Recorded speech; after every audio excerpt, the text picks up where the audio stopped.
Well, it's just facing Georgia, kind of a more traditional look on offense. How much of a relief is that after facing the trick last week? Well, the big thing is a lot more like our offense, which is what you see all spring and what you see all fall, and that makes it a whole lot more comfortable, if you will.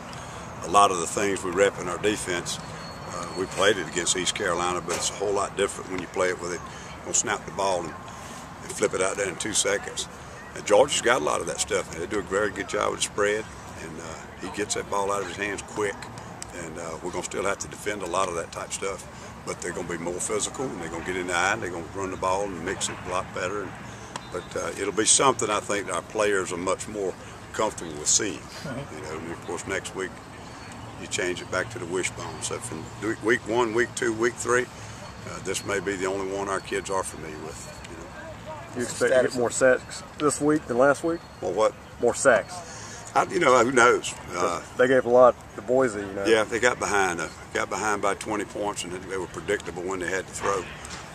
Last year I think we got to him only when it got late in the game, and we were able to get to him because they were a little more predictable. If they got the running game going and they can mix it, it's not going to make it any easier to sack him than it is the guy from East Carolina. Will the same defensive front start? We're going to start Clowney, Melvin, and Devin, simply because all three of them played well and have had a good week of practice and deserve to start. Very soon into the rotation, though, we'll have 2 tackles inside. What we do, move Taylor inside at one of the tackle spots, or just no, Melvin. Okay. Melvin started. What's Akeem's status? He's had a good day and a half. We'll just have to keep checking with the trainer. I think he got good work on it yesterday, and we don't do much today physically where it would have been anything of I guess something that would have stressed it too bad. But he got off the field yesterday with a pretty good practice, pretty good work day, and didn't have much problems with it. So we're hopeful. You can envision him getting some playing time. Yeah. Ellis, how crucial will it be to lock down their tight end, Charles? I think he had over 100 yards receiving last week. Yeah, he didn't even have his best game. He dropped a couple of balls and slipped on a route one time, and he still got over 100 yards receptions. He's just really fast and skilled kid to be playing tight end. And he'll line up in the tight end spot, and then he'll flex him out.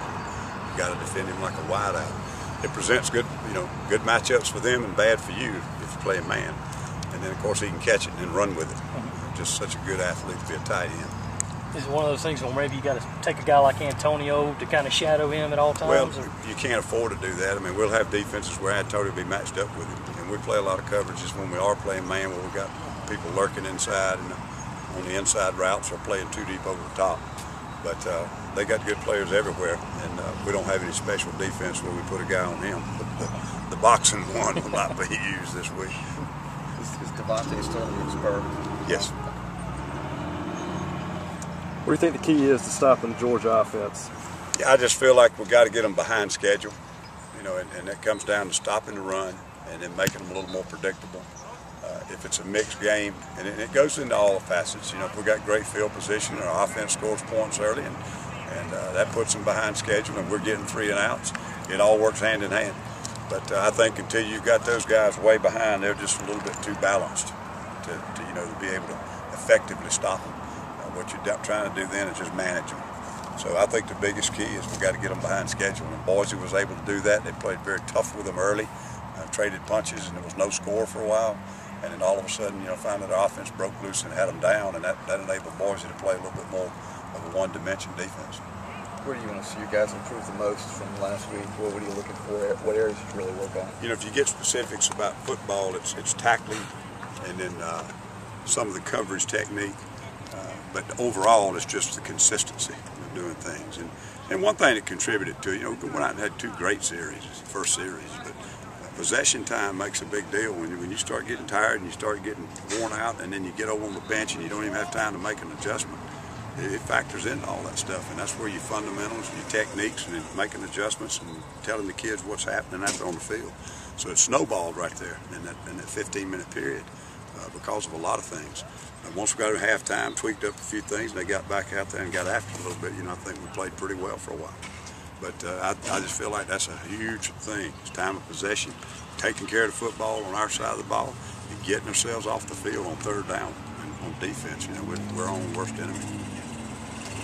Georgia Maddox definitely in the rotation when he'll play this year? Or? He's definitely got to be available. he's playing right now. He's getting better each day, but he's not ready for prime time, and I think he knows that. But he's improved each day, and he's getting better. Right now, it's those guys are going to play until they can't play. And, we don't have it too deep back there, Frank. Georgia calls pro there, Marcus Lattimore. Can he have the same kind of impact on the game that Marcus has right now? Oh, I think he's capable, no question. You know, they're both good ball carriers, totally different style. But when he touched it, I'm sure he's faster than Marcus. But I'm sure, I like to have Marcus, and I'm sure they'd like to have him. So they're both great backs, and he's got tremendous speed. I mean, he can take it the distance anytime. Thanks, Coach.